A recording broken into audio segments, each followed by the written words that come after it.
திருவள்ளுவரின் வழியில் வாழ்ந்து வாழ்வின் உன்னத நிலையினை அடைய திருக்குறளோடு நாம் என்னும் இந்த நிகழ்விலே இணைந்திருக்கின்ற உங்கள் அனைவருக்கும் முதற்கண் வணக்கம். குறள் எண் 43, அதிகாரம் இல்வாழ்க்கை. கௌசிகன் என்ற முனிவர் காட்டில் கடுந்தவம் செய்து தன் தலையில் எச்சமிட்ட கொக்கை தன் பார்வையாலேயே எரிக்கும் தவ வலிமை பெற்றார். உடனே கர்வத்துடன் ஊருக்குள் சென்று ஒரு பெண்ணிடம் உணவு கேட்டார். அப்பெண் உணவு கொண்டு வர உள்ளே சென்றதும் அவருடைய கணவன் வந்து விட்டதால் அவருக்கு வேண்டிய பணிவிடை செய்ததால் முனிவருக்கு தாமதமாக உணவு கொண்டு வந்தார். அப்போது முனிவர் கோபத்தில் அப்பெண்ணை எரிக்கும் எண்ணத்தில் நோக்கினார். அவளோ அலட்சியமாக, கோபத்தில் எரிந்து போவதற்கு நான் கொக்கு அல்ல, நான் குடும்ப பெண். காட்டில் தவம் செய்கிறவர் பெறும் சித்தியை வீட்டில் கடமையாற்றும் பெண்ணும் பெற்றுவிடுகிறாள்.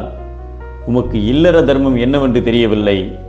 ஆகையால் மிதிலை நகருக்கு சென்று தர்மவியாதர் என்ற உத்தமரிடம் அறிந்து கொள்ளுங்கள் என்று அனுப்பி வைத்தார். தர்மவியாதர் ஒரு கசாப்பு கடைக்காரர். கௌசிகன் அருவருப்புடன் சென்று அவர் முன் நின்றதும், முனிவரே, உம்மை அந்த கற்புக்கரசி அனுப்பி வைத்தாளா என்று அவர் கேட்டதும் அதிர்ச்சி அடைந்தார். கொஞ்சம் பொறுங்கள் என்று வியாபாரம் முடியும் வரை உட்கார வைத்தார். பின்னர் வீடு சென்றதும் தம் தாய் தந்தையருக்கு சகல பணிவிடைகளையும் செய்து முடித்துவிட்டு கௌசிகனிடம் பேசத் தொடங்கினார். முனிவரே, என் தொழிலை கண்டு நீர் வெறுப்படைந்தீர். நான் உயிர்களை கொல்வதில்லை. இது வழி வழியாக எனது முன்னோர் செய்த தொழில். அவர்களை நாள்தோறும் வழிபடுகிறேன். மனதாலும் எவருக்கும் தீங்கிழைப்பதில்லை. அறிந்தும் அறியாததும் செய்த சகல பாவங்களுக்காகவும் கடவுளிடம் நாள்தோறும் மன்னிப்பு கேட்பேன். என்னை நாடி வருபவர்களுக்கு நன்கு உபசரிப்பேன். எல்லாவற்றிற்கும் மேலாக என் தாய் தந்தையர் எனக்கு கண்கண்ட கடவுள். அவர்கள் முதுமை காரணமாக என்னை சிரமப்படுத்தினாலும் இன்முகத்துடன் அவர்களுக்கு உணவளிக்கிறேன். அவர்கள் ஆசையால் எனக்கு சகல சித்திகளும் உண்டாகிவிட்டன என்று இல்லற தர்மத்தை விளக்கினார். ஆனால் நீர் பெற்றோரை தவிக்க விட்டுவிட்டு தவம் செய்ய போய்விட்டேன். உம் பெற்றோர் இப்போது பார்வை இழந்து துன்புறுகிறார்கள்.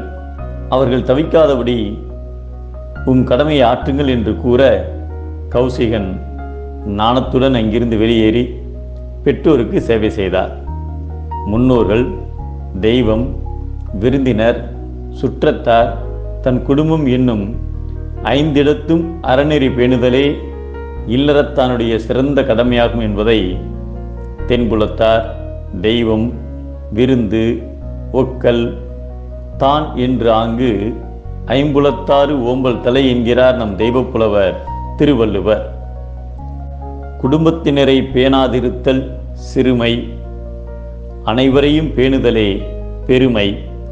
மீண்டும் அனைவருக்கும் நன்றி, வணக்கம்.